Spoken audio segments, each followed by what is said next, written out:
Hello' everyone, কি খবৰ আপোনালোকৰ? সকলোৰে চাগে ভাল। আজি আপোনালোকৰ বিশেষ এটা ভিডিঅ' লৈ আহিলোঁ মই। আজি মানে মোৰ মাহীৰ ছোৱালীজনী অন্নপ্ৰাশন, গতিকে বেছি ডাঙৰকৈও পতা নাই বাৰু, সৰু সুৰাকেই পাতিছে। তথাপিও আপোনালোকৰ মাজলৈ অকণ দেখুৱাওঁ বুলি ভাবিলোঁ।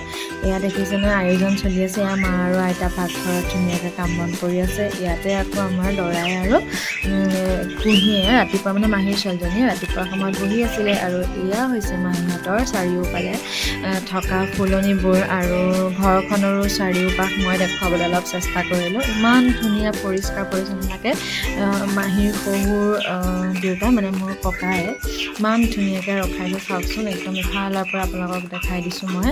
আৰু এয়া চাৰিওফালে কিমান চাফ চিকুণকৈ থৈছে। সকলোবোৰ কাম কাজ ককায়ে কৰি থাকে বাৰু ঘৰতে। আৰু এয়া মাছ চাছ ধুই আছে আৰু আয়োজন পুৰা চলি আছে। আৰু ইয়াতে এয়া বনাইছে, পিছফালে ৰান্ধনীয়ে বনাই আছে। গতিকে আজি ভিডিঅ'টোত মই সেই অন্নপ্ৰাশনৰ বিষয়ে আপোনালোকলৈ আগবঢ়াই আনিছোঁ। এইজনী হৈছে আমাৰ অন্নপ্ৰাশনৰ গাৰ্ল, মানে আমাৰ যিজনী আজি অন্নপ্ৰাশন পাতিছে, এইজনী আমাৰ হৈছে মৰমৰ হাঁহি। এয়া তাই ৰেডি এতিয়া, আৰু অলপ সময়ৰ পাছতে আমাৰ নিয়ম কানুনবোৰো আৰম্ভ হ'ব আৰু। গতিকে আপোনালোকে চাই থাকক সকলোবোৰ। আৰু এতিয়া আমাৰ এয়া তাই হৈ নাম গাইছে, ভকতসকল ধুনীয়াকৈ বহি পেলাই নাম গাইছে। আৰু এয়া আয়োজন চলিয়ে আছে, পিছফালে ভাতো হৈয়ে আছে বাৰু। তাৰপিছত এতিয়া আমাৰ ছোৱালীজনীক খোৱা পৰ্ব আহিলে, কাৰণ অন্নপ্ৰাশনটো জানেই সকলোৱে যে খোৱা বোৱাটোতো লাগিবই ন। তো মোমাই এয়া মোৰ ডাঙৰ মামা হয়, তাইৰো মামাই হয়। আৰু তাইক বহাই এতিয়া সকলোৱে খুৱাইছে। গতিকে এতিয়া দুপৰীয়াও হৈছে 8টা বাজিছে। আপোনালোকে বাৰু ভাত খালে নাই বাৰু? আৰু মই ভিডিঅ'টো লৈ আহিছোঁ একমাত্ৰ আপোনালোকৰ কাৰণে, মই এটা মনোৰঞ্জনৰ কাৰণে দেখুৱাওঁ বুলি। ইয়াত কোনো যাতে বেয়া কমেণ্ট নিদিয়ে।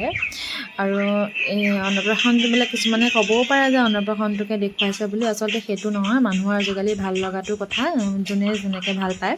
গতিকে মই ধৰক মোৰ মন গ'ল, মই ব্লগ এটা বনালোঁ।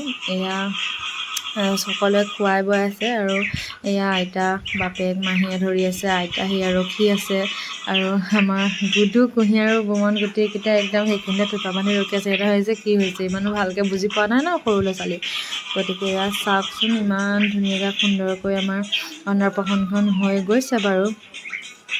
আৰু এতিয়া মানে আমি দুপৰীয়া আহাৰো গ্ৰহণ কৰিবৰ সময় হৈছে সকলোৱে। গতিকে আমি এতিয়া খাম।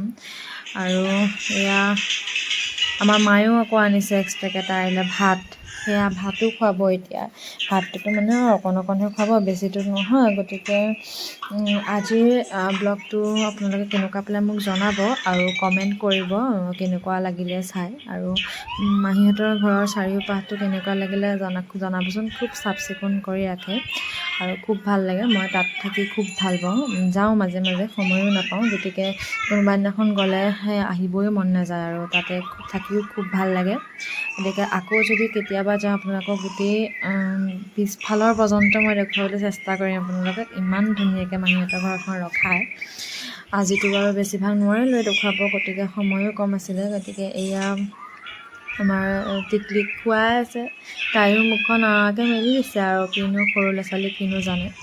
আৰু সেই সময়ত মই ভইচটো দিব নোৱাৰিছিলোঁ, কাৰণ ভইচটো দিওঁতে অকণমান প্ৰব্লেম হয়। গতিকে মই অলপ ক্লিপ লৈ থৈছিলোঁ। এয়া মোৰ ডাঙৰ মামীয়ে ক্ষীৰ ভগাই আছে মানে বাটিত। আৰু আমাৰ মা সেয়া বহি খাই আছে, ইফালে মাহীৰ শাহুৱেক। আৰু এয়া আমাৰ হৈছে আইতা দেই, মুখতে বহি থকা গৰাকী। এয়া আমি ভাত পানী খালোঁ। আজিৰ ব্লগটো ইমানতে সামৰণি মাৰিছোঁ দেই।